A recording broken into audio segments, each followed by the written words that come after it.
नगरी का नगर निगम है उसका प्रत्याशी घोषित किया है। उसके लिए शीर्ष नेतृत्वों का दिल की गहराइयों से हार्दिक आभार, धन्यवाद।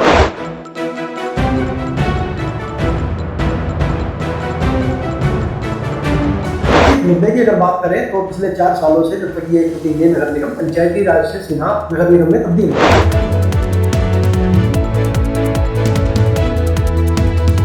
चुनाव हो जाएंगे और वो सारे विकास कार्य हमारे संज्ञान में हैं, क्योंकि लगातार हम क्षेत्र में हैं। मैंने 27 गाँव अभी हाल ही में डोर टू डोर किए।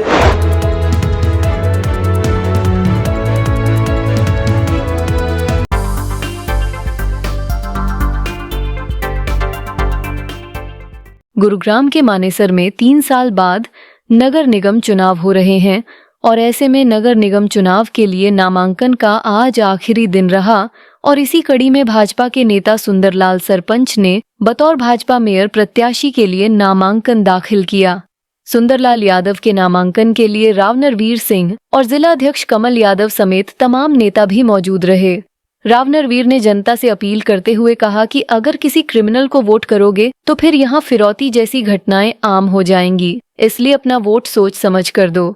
इस तरह राव नरवीर निर्दलीय उम्मीदवार डॉक्टर इंद्रजीत यादव के पति राकेश हयातपुर की ओर इशारा कर गए, जिनका बैकग्राउंड क्रिमिनल रहा है। तो वहीं सुंदर सरपंच से जब इस बाबत सवाल पूछा गया तो उनका साफ तौर पर कहना था कि उन्हें किसी से डर नहीं लगता। सुंदरलाल यादव ने कहा कि उनके इलाके में 3 साल पहले नगर निगम का गठन हुआ, लेकिन इस इलाके का विकास उस गति के साथ नहीं हुआ है। सीवरेज, पीने का पानी और टूटी सड़कों जैसी समस्याओं को खत्म करना उनकी पहली प्राथमिकता रहेगी। तो वहीं सुंदर सरपंच की माने तो पार्टी ने जो भरोसा उन पर जताया है वो उस पर खरा उतरेंगे और मानेसर को हाईटेक मानेसर नगर निगम बना देंगे। आए हैं, क्या मानेसर की जनता को मैसेज देना चाहेंगे? भारतीय जनता पार्टी ने मानेसर नगर निगम में मेयर का प्रत्याशी सुंदरलाल सरपंच को बनाया है। मैं इसके नॉमिनेशन पाया हूं और मानेसर की जनता से निवेदन करना चाहता हूं कि हरियाणा में और देश में ट्रिपल इंजन की सरकार चले। देश में भाजपा की सरकार है, प्रदेश में भाजपा की सरकार है। यदि आप विकास चाहते तो एक सुंदरलाल स्वच्छ छवि का व्यक्ति है, भाजपा का कैडर बेस कार्यकर्ता है और मुझे उम्मीद है कि इसके नेतृत्व में मानेसर नगर निगम में जितनी भी दिक्कतें हैं उनका समाधान करेगा। आम जनता पे अप्रोचेबल है कि हर आदमी से मिलता है और मुझे उम्मीद है मानेसर की जनता इसका समर्थन और सहयोग करेगी। ये अच्छी वोटों से विजयी होगा। मैं सबसे पहले तो भारतीय जनता पार्टी के शीर्ष नेतृत्व का हार्दिक धन्यवाद करता हूं, आभार व्यक्त करता हूं। तो एक सामान्य कार्यकर्ता को उन्होंने मानेसर जैसे जो औद्योगिक नगरी का नगर निगम है उसका प्रत्याशी घोषित किया है। उसके लिए शीर्ष नेतृत्वों का दिल की गहराइयों से हार्दिक आभार, धन्यवाद। और आज नॉमिनेशन कर दिया है।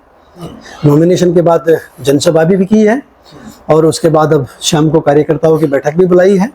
क्या कुछ मुद्दे रहने वाले हैं? देखिए, मुद्दे की अगर बात करें तो पिछले 4 सालों से जब तक क्योंकि ये नगर निगम पंचायती राज से सीधा नगर निगम में तब्दील हुआ है। पंचायती राज में यहाँ सभी पंचायतों ने अपने स्तर पर बहुत बेहतरीन काम किया था, लेकिन 4 सालों से यहाँ कोई चुनी हुई सरकार नहीं थी। तो यहाँ पूरी जो कमांड थी वो अधिकारियों के हाथ में थी और अधिकारी अपनी मनमर्जी से, अपनी मनमानी से काम करते थे। जो विकास कार्य नगर निगम मानेसर में होने चाहिए थे वो हुए नहीं थे, लेकिन अब चुनाव हो जाएंगे और वो सारे विकास कार्य हमारे संज्ञान में हैं, क्योंकि लगातार हम क्षेत्र में हैं। मैंने 27 गांव अभी हाल ही में डोर टू डोर किए थे। उसमें वहाँ लोगों की समस्याएं भी सुनी थी और देखी भी थी, क्योंकि एक तो हवाई आदमी रहे कि मैं ये कर दूंगा वो कर दूंगा, जब तक धरातल पे नहीं उतरेंगे तब तक समस्याओं को पता नहीं चलेगा। अब जब ग्राउंड पे उतर के देखी तो समस्याओं का वहाँ अंबार है। लेकिन चुनाव होने के बाद 1 से 1.5 साल में नगर निगम मानेसर के जितने भी रुके हुए काम है वो सारे पूरे करा दिए जाएंगे, जिसकी घोषणा आज माननीय राव नरवीर सिंह जी भी उस जनसभा में करके गए हैं कि जितने भी विकास के कार्य मानेसर नगर निगम में होने वो कराए जाएंगे। गैंगस्टर की बीवी चुनाव लड़ रही है आपके खिलाफ, तो क्या कुछ डर नहीं लग रहा? यहाँ हम हरियाणा में बैठे हैं, हम गुरुग्राम में बैठे हैं। ये गुरु द्रोण की नगरी है, ये माँ शीतला की नगरी है। यहाँ डर किसका होता है? चुनाव लोकतंत्र का ही महापर्व है, चुनाव लड़ना सबका अपना अधिकार है।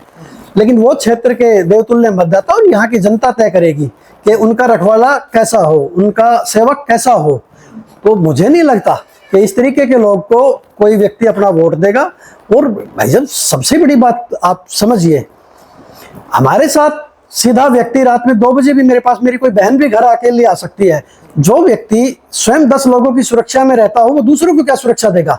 तो ये कोई विषय नहीं है, यहाँ किसी से कोई मुकाबला नहीं है। बाकी ये लोकतंत्र है, चुनाव लड़ना सबका अधिकार है, चुनाव लड़ेंगे और चुनाव जीतेंगे। कांग्रेस ने भी आपके खिलाफ अपना यूथ के प्रदेश अध्यक्ष को डाला है नीरज यादव, उनसे कैसा मुकाबला समझते हैं? देखिए, कांग्रेस पार्टी का आपने देखा होगा अभी विधानसभा के चुनाव में कि क्या हालत हुई है। मुझे नहीं लगता कि कांग्रेस पार्टी यहाँ वोटें ले पाएगी। कांग्रेस पार्टी से हमारा कोई मुकाबला नहीं है। यहाँ मैंने बताया क्योंकि बहुत छोटा नगर निगम है जिसमें 96,000 से कुछ थोड़ी ज़्यादा वोटें हैं, और आप ये मान के चलिए इसमें 30 से 32,000 शहरी वोटें हैं और 60 से 65,000 के बीच में ग्रामीण वोटें हैं। तो यहाँ कांग्रेस का कोई जनाधार नहीं है, किसी भी तरीके से यहाँ कांग्रेस कहीं फाइट में आएगी नहीं।